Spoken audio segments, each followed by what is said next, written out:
All right, we're moving on to looking at vectors in three-dimensional spaces now, not just two-dimensional now. So you've got to be able to visualize in 3 dimensions at this point.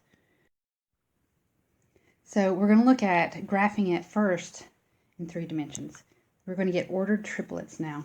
So we look at this and we take our XY axis and we just kind of turn it around and lay it flat. So that would be like the floor of a room. That's going to be our XY axis now. And so you're going to kind of have to make not quite an X, but it's going to kind of go that way. And the positive will come out towards you for the X and then over to the right for the Y. And then we just take and we draw the Z axis straight down through there. Positive Z axis will be up.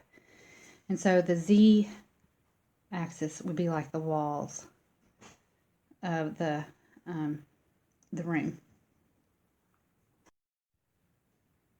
So to plot these, first you start out by plotting your first 2 points. So we would go 4 on the x-axis, 1, 2, 3, 4, and then 6 on the y-axis, 1, 2, 3, 4, 5, 6. Now be careful, you don't want to come straight out like this. That's not how this is done.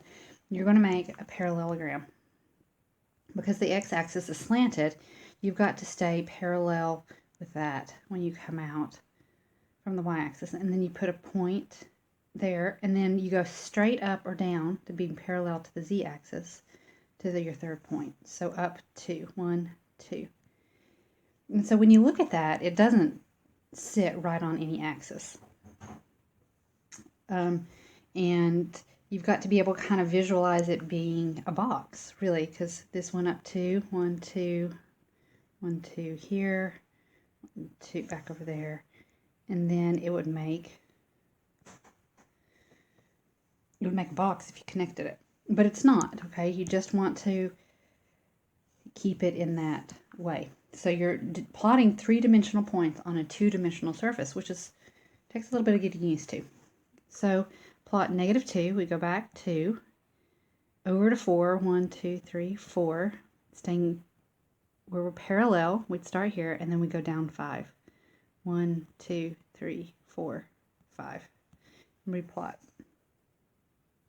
Notice how if I go over here, it's not going to match up with -5, and it shouldn't, because it's back farther from that, which would then be parallel to here. So be aware, if you go straight over and touch that z-axis, it better not match up with the point that you're at, because it's a dimensional thing. So let's see if you can do this. We're going to try to plot this. So we're going to start doing our x and y axis. So this is x, this is y. And then we'll do our z. And I need to plot 3, 2. So 1, 2, 3. And then come out 2, staying parallel. And then I need to go from there down 3. So 1, 2, 3. So this would be my ordered triplet, 3, 2, -3. So one thing you can do with this is that instead of trying to draw it yourself, you can get some 3D paper and with 3D axes on it, and you can graph them that way if you'd like. I'll put a link to it up. So this leads us to the distance and midpoint formula in space. So remember in the 2-dimensional space that the distance is equal to the square root of x minus x squared plus y minus y squared plus, oh yeah, we're done.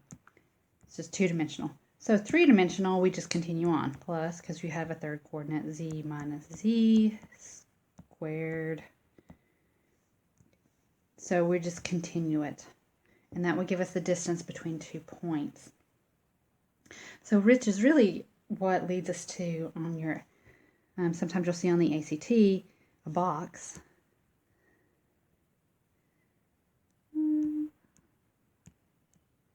And you want to know the distance from this corner to this corner. And so it would be x minus x, or the distance here squared, plus the distance here squared, plus the distance here squared. and that would give you that whole distance. So three-dimensional, you just add the third dimension to your distance formula. And midpoint's the same way. You just need to add up your x's and divide by 2, add your y's, divide by 2, add your z's, divide by 2. So midpoint, midpoint, what do? You add them up and you divide by 2. All right, every time I change slides, I have poison ivy and it's itching really badly right now. So I scratch my arms. My hands, it's actually on my hands. All right, an architect designed an attic room with a wooden beam that runs from the bottom left corner of the upper to the upper right back corner. The coordinates of the ends of these beams are this and this, and are given in feet. So that's all feet. Find the length of the beam. So the length of the beam would be the distance formula. So it's equal to the square root of 30 minus 70 squared plus 40 minus 80 squared plus 10 minus 20 squared. Now, remember, it doesn't matter the order because once you square it anyway, it makes it positive. So don't worry about that. If it's 2 minus 1 or 1 minus 2, it works out the same way. So this is equal to the square root 3,300, which is approximately equal to 57.4 feet. Now, we're talking actual distances. So please, on this one, if you're talking real life scenarios, you want to leave your answers as decimals, not as simplified radicals, because if we're actually measuring something, we really don't care what the radical is. We want to know what the distance is. All right, and then B, it says the light will be attached to the beam's midpoint, so find the coordinates of the light. So midpoint, midpoint, what do? You add them up and divide by 2. So 70 plus 30 is 100. 100 divided by 2 is 50. 40 plus 80 divided by 2, that's going to be 60. And then 10 plus 20 divided by 2, that's 15. So that's the midpoint. So now that we have all of that under our belt, we're going to locate and graph a vector v. So remember a vector. We're going to go 3. We'll go 4. And then down where they intersect, down 2. 1, 2.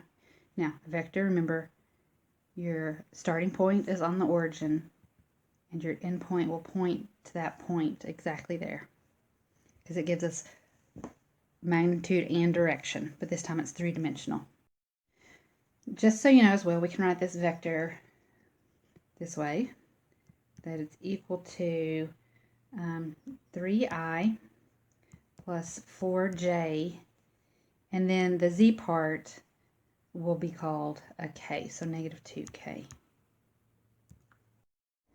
Now we're going to find the component form of the magnitude and magnitude of AB with the given initial and terminal points, and then find a unit vector of the direction of AB. So everything you've done with two-dimensional, with component form, magnitude, and unit vector, it all still applies with three-dimensional.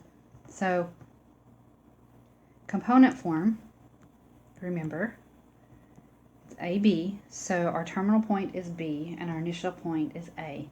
So we need to subtract it that way.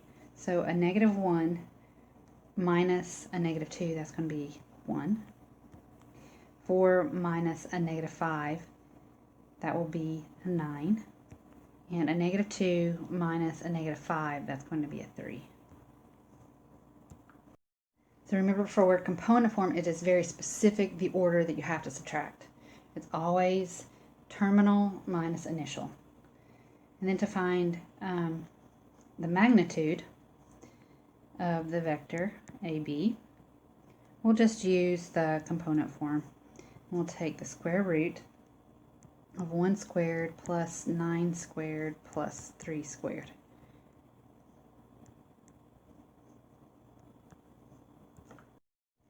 That's equal to the square root of 91. The only factors of 91 are 7 and 13, so I cannot simplify this down any. And then it says to find the unit vector in the direction of AB.